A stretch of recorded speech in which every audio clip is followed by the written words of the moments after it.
करहल के पूर्व चेयरमैन संजीव यादव ने बताया कि नगला अनिया के निवासी विवेक यादव और उनके भाई द्वारा उन जिलाधिकारी शिकायत किए जाने के बाद उन्होंने उनके पास लिखित में रुपए दिए जाने के साक्ष्य मौजूद हैं, जिसको लेकर उन्होंने पत्रकार वार्ता के दौरान साक्ष्य तो दिखाए, मगर कहा है कि जिस दिन पंचायत होगी उस दिन इस सभी लेखा जोखा उनको सामने रख कर उनसे बैठकर हिसाब करने के लिए तैयार हैं।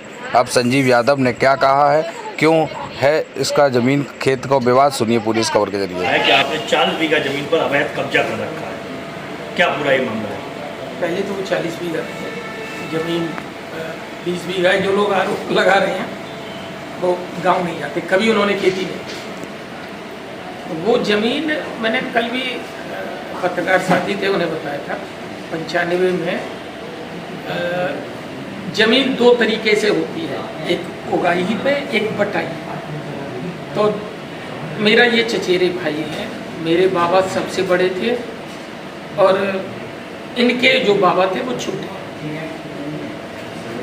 इनके पिताजी ने हमें जमीन उगाही पे दी थी, लगभग 20 बीघा हो, जो कैसे ही घरों बंटवारा की है, पेपर देख के पता चला कितनी है, 20 है, 19 है, 21 है, उसका हमें 17-18 हज़ार रुपया, उस समय पानी की गांव में कोई व्यवस्था नहीं थी तो हमें पैसा देते थे, चाचा हमसे पैसा लेते थे। फिर चाची का बहुत ज़्यादा स्वास्थ्य खराब हुआ तो उस समय चाचा हमसे पैसा लेते रहे, चाची का स्वर्गवास हो गया।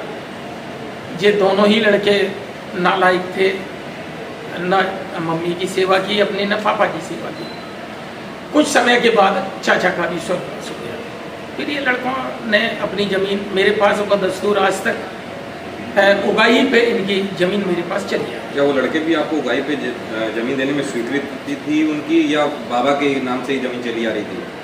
नहीं, कोई ऐसा नहीं है कि इनके पापा के टाइम से या बाबा के टाइम से कोई मेरे पास लिखा पड़ी हो उगाही के लिए। स्वीकृति ऐसी नहीं थी कि घर पे आना जाना, 2-2 दिन रुकना। इसका बड़ा वाला भाई तो जबलपुर तक मेरे घर पे गया, वहाँ भी मेरा व्यापार है, बच्चे रहते, तो जबलपुर भी गया। दूसरा, ये जो कल ये आप लोगों ने उसमें खबर चलाई कि अनिया के नगला के बहुत ढेर सारे लोग आए, सिर्फ ये अकेला था अनिया का नगला का। बाकी लोग कहाँ के, न तो मेरे गांव के हैं, न परिवार के हैं, न उन्हें हम जानते।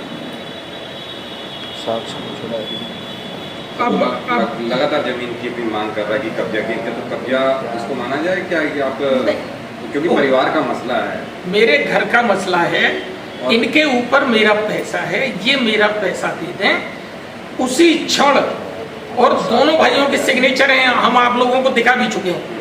इसके बड़े भाई के भी दस्तखत हैं, इसके भी दस्तखत हैं। ये लोग पैसा लेके मेरा पैसा देते हैं, हम इनकी जमीन छोड़ देंगे। तो क्या कोई किसी का पैसा लेके जाएगा तो क्या उसकी जमीन पे कब्जा रखा जाएगा? ये बड़ा सवाल उठता है ना आपके। भैया कब्जा करना अलग बात, आप बार-बार कब्जा वाली बात कर रहे हैं। कब्जा नहीं छोड़ा वो, नहीं, उगाही, हम उगाही पे लिए। क्योंकि जो आरोप लगा रहा है उसने कहा कि मेरे पुरखा दिए होंगे उगाही पे, मगर हम उनको जमीन उनके नाम पे है, वो आपको उगाही पे नहीं दे रहे। ये फिर उसके पिछली साल भी हमसे पैसा ले आए, इस साल भी इन्होंने पैसा लिया उगाही पे। और जब इन लोगों ने, जिसके पास ये कह रहे हैं कि 40 बीघा जमीन मेरी इन्होंने कब्जा कर रखी है, तो एक कॉमन सेंस की बात है, जिसके पास 40 बीघा 50 बीघा जमीन होगी, क्या उसका इस पृथ्वी पर कहीं कोई मकान नहीं होगा? अनिया के नगला में इनकी कहीं भी एक क्या नाम झोपड़ी तक नहीं है। यहाँ मैनपुरी शहर में कहीं इनके पास कोई रहने के लिए, पैसा लेके केवल जुआ खेलना, शराब पीना, पैसे को बर्बाद करना, इसके अलावा कोई इनका काम ही नहीं। करीब कहने साहब कितना रुपए आपने दिया होगा इनको? पैसा उन्होंने लिया, हमने दिया, ये सारी बातें औटे पर थोड़ी कितना पैसा दिया। पैसा जब आप हमारा दिलवाओगे हम आपको बता देंगे। बंद करो। ठीक।